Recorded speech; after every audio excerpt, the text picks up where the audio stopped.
How has the IMO reference data model so far been received by the government actors and authorities in the shipping industry?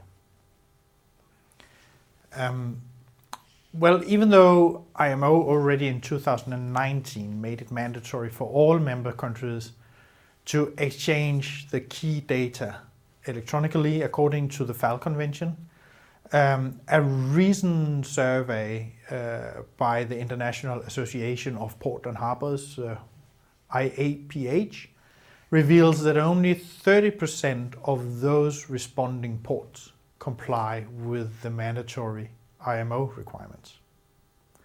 And interestingly, the main barriers for the ports not to digitalize were legal framework in their own countries and regions, and it was not the technology.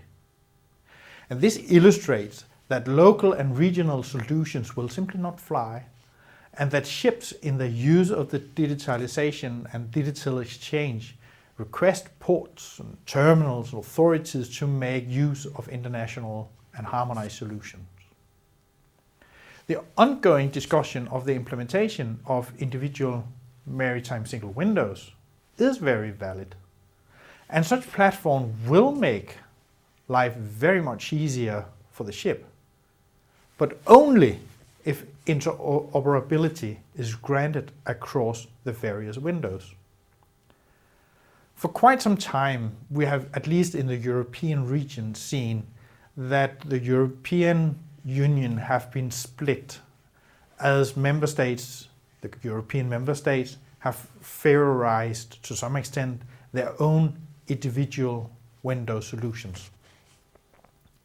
That means that we will have 28 different solutions, at least in the past.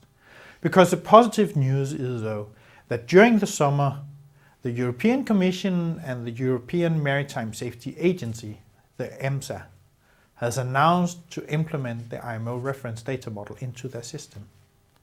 And that is very positive, because it means that future single windows across the European countries will then be based on the same structure, requiring the same data elements to be applied uniformly, at least for the European maritime single windows.